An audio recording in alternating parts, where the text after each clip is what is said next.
केंद्र सरकार के पेंशन भोगियों के लिए बड़ी खुशखबरी निकलकर आई सामने। सैलरी पेंशन बढ़ोतरी के आदेश जारी। केंद्रीय कर्मचारी पेंशन धारकों के महंगाई भत्ते के मोर्चे पर एक बार फिर मिली बड़ी खुशखबरी। साथ ही साथ केंद्रीय कर्मचारी पेंशन धारकों के लिए 18 माह एरियर के साथ 8वें केंद्रीय वेतन आयोग को लेकर सरकार की ओर से नवंबर महीने में बड़ा ऐलान। साथ ही साथ पेंशन टैक्स फ्री दायरे के अंदर साथ ही साथ केंद्र सरकार के लाखों केंद्रीय कर्मचारी पेंशन धारकों के लिए कार्मिक मंत्रालय व पेंशन मंत्रालय से महत्वपूर्ण दिशा निर्देश भी जारी। साथ ही साथ सीपीएम ग्राम पोर्टल की ओर से दी गई पेंशन धारकों को बड़ी सौगात। केंद्रीय कर्मचारी पेंशन धारकों के लिए वीडियो काफी महत्वपूर्ण होने वाला है। वीडियो को शुरू से लेकर अंत तक जरूर देखिएगा। साथ ही साथ आपसे एक छोटी सी गुजारिश है, एक छोटा सा निवेदन है, सबसे पहले वीडियो को लाइक कर दीजिए। अगर चैनल पर नए हो, पहली बार विजिट किया है, पहली बार वीडियो को देख रहे हैं तो नीचे ब्लैक कलर के सब्सक्राइब के बटन को दबाकर चैनल को जरूर सब्सक्राइब कर लीजिएगा, क्योंकि दोस्तों यही एकमात्र चैनल है जो आपको सरकारी कर्मचारी पेंशन धारक भूतपूर्व सैनिक भूतपूर्व जवानों के रिगार्डिंग सभी खबरें सही सटीक व तथ्यों पर आधारित विश्वसनीय सूत्रों के हवाले से ऑथेंटिक जानकारी प्रोवाइड करता है। तो चलिए दोस्तों, ऐसे में ज्यादा समय न लेते हुए आपको खबरों को विस्तार से जान लेते हैं। बड़ी खबर निकलकर सामने आई है। केंद्र सरकार की पेंशन भोगियों के लिए बड़ी खुशखबरी। सीपीएम ग्राम पोर्टल की ओर से बड़ी सौगात की गई है जारी। क्या है पूरी खबर, चलिए जानते हैं। पेंशन भोगियों के लिए सीपीएम ग्राम पोर्टल पर शिकायत निवारण प्रणाली के नए दिशा निर्देशों से केंद्र सरकार की पेंशन धारकों के लिए एक बड़ी राहत वाली खबर निकलकर सामने आई है। पेंशन और पेंशन भोगी कल्याण विभाग DOPPW ने इन दिशा निर्देशों को अधिक प्रभावी बनाने के लिए कई महत्वपूर्ण कदम उठाए हैं।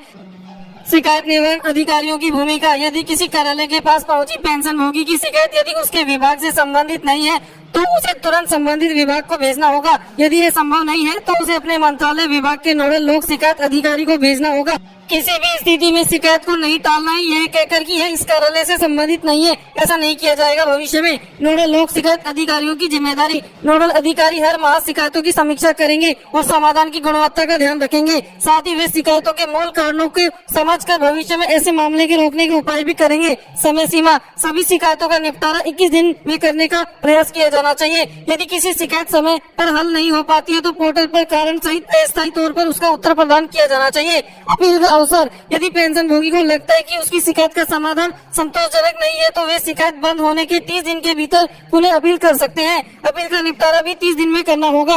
फिजिकल शिकायतें। मंत्रालय विभाग में मिलने वाले सभी फिजिकल शिकायतों को सीपीएम ग्राम पोर्टल पर अपलोड किया जाएगा, जिससे कि उनकी निगरानी रखी जा सके और समय पर समाधान प्राप्त हो सके। निष्कर्ष क्या निकलकर सामने इस पूरे आदेश के बाद इस नए दिशा निर्देशों का उद्देश्य पेंशन भोगियों की शिकायत निवारण प्रणाली को पारदर्शी, संवेदनशील और सुलभ बनाना है। इससे पेंशन धारकों की समस्याओं का जल्द समाधान होगा और उनकी शिकायतों पर अधिक जिम्मेदारी से कार्यवाही की जा सकेगी। यह सुनिश्चित होता है कि पेंशन भोगियों को उनकी शिकायतों के समाधान में कोई भी परेशानी न हो। इस समय समय पर उनकी शिकायतों का समाधान अच्छे तरीके से किया जा सके।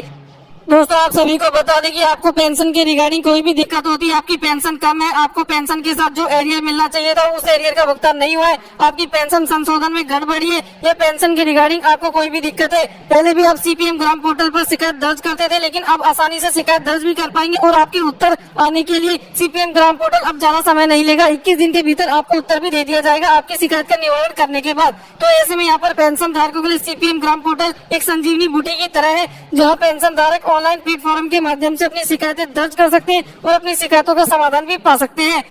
दोस्तों, अगली बड़ी इन्फॉर्मेशन की बात कर लेते हैं। दोस्तों, यहाँ पर आपको बताते चले कि केंद्र सरकार के लाखों केंद्रीय कर्मचारी पेंशन धारकों की सैलरी पेंशन में एक बार फिर बढ़ोतरी का रास्ता साफ हो चुका है। केंद्रीय कर्मचारी पेंशन धारकों के लिए जैसा कि आप सभी को मालूम है कि आपकी सैलरी पेंशन हर 6 महीने बाद रिवाइज की जाती है महंगाई भत्ते और महंगाई राहत के चलते। तो ऐसे में अगला महंगाई भत्ता महंगाई राहत आपके लिए नया 1 जनवरी 2025 से लागू होगा। उसी को लेकर उपभोक्ता मूल्य सूचकांक के 3 महीने के डाटा जारी किया जा चुका है विभाग की ओर से, जिसमें आपके लिए जुलाई, अगस्त और अब सितंबर महीने का डाटा भी निकलकर सामने आ चुका है।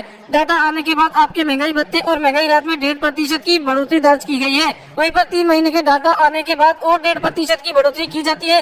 तो ऐसे में कुल मिलाकर आपके महंगाई भत्ते महंगाई राहत में 3% की बढ़ोतरी होते हुए दिखाई दे रही है, और जिसके चलते कर्मचारी पेंशन धारकों के लिए मौजूदा महंगाई भत्ता और महंगाई राहत 53% से बढ़कर 56% पर विराजमान होगा और इसका फायदा आपको 1 जनवरी 2025 से देखने को मिलेगा।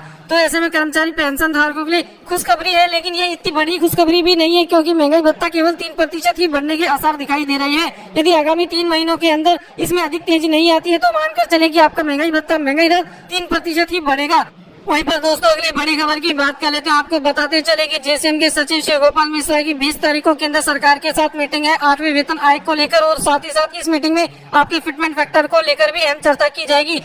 सरकारी सूत्रों के हवाले से खबर है कि केंद्र सरकार कर्मचारी संगठन पेंशन भोगी संगठनों को संतुष्ट करने के लिए उनके साथ मीटिंग करने वाली है। सरकार चाहती है कि 8वें वेतन आयोग को न लाकर बीच का रास्ता निकाला जाए। इसके तहत 7वें वेतन आयोग के दौरान ही फिटमेंट फैक्टर को बढ़ाया जाए। ऐसे में कर्मचारी संगठन पेंशन भोगी संगठन और जेसीएम के सचिव शिव गोपाल मिश्रा सरकार के साथ मीटिंग में क्या सहमति बनाते हैं? क्या केंद्र सरकार 8वें वेतन आयोग को नहीं लाएगी? इसके लिए केंद्र सरकार आपके लिए 7वें वेतन आयोग के दौरान फिटमेंट फैक्टर में अहम बदलाव करेगी। इसको लेकर अभी 20 तारीख को होने वाली केंद्रीय कैबिनेट की मीटिंग से क्या बाहर निकलकर सामने आता है, ये काफी महत्वपूर्ण होने वाला है।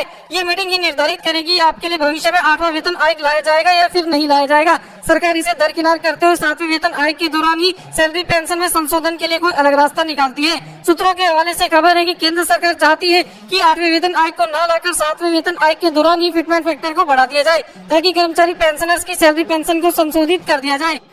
8वें वेतन आयोग की जरूरत को ही समाप्त करते हुए कर्मचारी पेंशन धारकों को 7वें वेतन आयोग के दौरान ही सैलरी पेंशन बढ़ोतरी का फायदा दिया जाए। लेकिन ऐसे में कर्मचारी पेंशन भोगियों की ओर से देखा जाए तो कर्मचारी पेंशन धारकों के लिए ये बड़ा नुकसान होने वाला है। यदि केंद्र सरकार 8वें वेतन आयोग के मोर्चे पर मना कर देती है इसे लाने के लिए, तो आप मानकर चलिए कि 7वें वेतन आयोग के दौरान ही आपकी सैलरी पेंशन को रिवाइज किया जाएगा और केंद्र सरकार 7वें वेतन आयोग के दौरान जो आपका फिटमेंट फैक्टर अभी 2.57 निर्धारित है, इसे बढ़ाकर 3 गुना या फिर 3.68 गुना तक ले जा सकती है। यदि केंद्र सरकार फिटमेंट फैक्टर को 3 गुना करती है 2.57 के निर्धारित आंकड़े से बढ़ाकर, तो इसके चलते कर्मचारियों का न्यूनतम मूल वेतन 18,000 रूपए से बढ़कर 21,000 रूपए हो जाएगा। वहीं केंद्र सरकार यदि 7वें वेतन आयोग के दौरान फिटमेंट फैक्टर को 3.68 गुना पर बहाल करती है, तो इसके चलते कर्मचारियों का न्यूनतम मूल वेतन बेसिक पे 18,000 रूपए से बढ़कर सीधा 26,000 रूपए हो जाएगा। हालांकि केंद्रीय कर्मचारी पेंशन धारकों के लिए फायदे का सौदा केवल 8वां वेतन आयोग ही है।